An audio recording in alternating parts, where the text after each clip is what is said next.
Went to a tractor show. It's called the Florida Flywheelers in South Polk County. I brought my Japanese Kubota there, even though the show's primarily American. They have a swap meet, a hit and miss motor show, an antique tractor show, and much more to offer. A lot of cool vehicles. I saw that old school Cub Cadet garden tractor and this three-wheeled golf cart. I really liked that. I don't know what it is, but it's cool. I had to get out of this situation. Too many of these tractors are very well priced, and I almost lost all my spending money on one of these.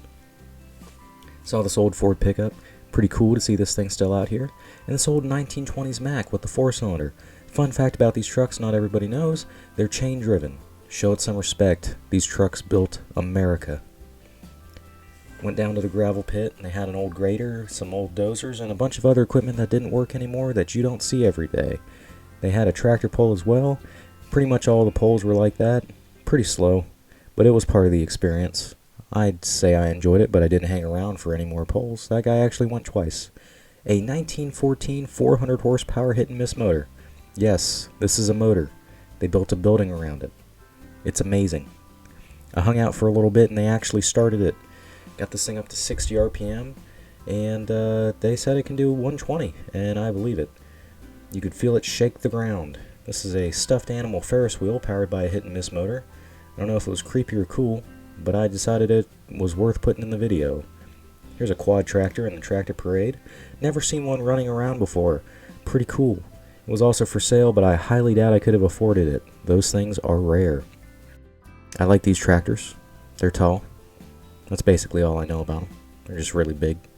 There was a baler there, but more interesting following it, there was a hydraulically powered wheelchair that this guy had built. Now, this is a complete fabrication of his own, and it looks like it came straight out of the early 1930s.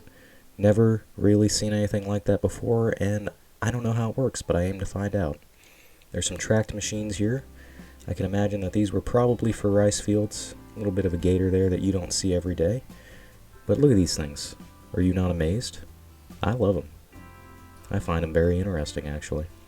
More tractors as far as the eye can see. Oh, was that a tractor? Yep. I filmed these guys because I thought he was following them. Turns out, he was broke down, and it was kind of awkward looking at that guy. Went down to the show in the village that they have there, and they were assembling a Model T in record time. I think they got this one in under 3 minutes. They had it driving away, and somebody ended up tossing a smoke bomb in the back of it. I don't know why. I guess it's supposed to be funny, but they've been doing this for like 30 years. I think the joke's kind of worn off by now, but what do I know? We decided to explore the village some more. There was this guy with a bunch of Rube Goldberg machines, including a hit-and-miss powered shotgun. I found that very interesting. Then there was a entire enclosed trailer dedicated to little international models, some international scouts. This one was a pickup. Found it interesting. Bunch of Fords. That SN95 Mustang looks really futuristic sitting among all the old stuff. 1910K steam-powered tractor that they had hooked up to a sawmill. I thought it was pretty cool, but almost just as cool was they had a small one hooked to a smaller sawmill, and this was also steam. I want to get closer, but I didn't want to get Jay Leno'd. I'm just going to let you sit with that joke for a second. Found these little tiny dozers, and I marveled at how thick that steel was. They don't make them like that anymore. Not today. I've seen player pianos, but I've never seen player drums. They had drums, steel drums, and get this, banjos and a guitar. Yes, player banjo. Can't say I've seen one, but now I have. This guy also has a tricycle, I found out. I found the wheelchair. All I can figure out is hydraulic wheel motors, and it's twin stick. Anything past that, I don't know, so don't ask. I wish I could find this guy, but he looks the same as everybody else out there. Found a 3-day-old alpaca. It was cute. Stopped for it. It was worth the video. The trailer ended up falling off because I lost the nut. Some guy at the swap meet was kind enough to give me a couple bolts to see if they'd work. Turns out they did. Used a water bottle cap as a washer, but that was just the start of my problems. Turns out the alternator and the water pump decided to lock up on me at the same time. Can't blame them. They're probably original. Turns out my dad showed up just in time, even though I didn't call him.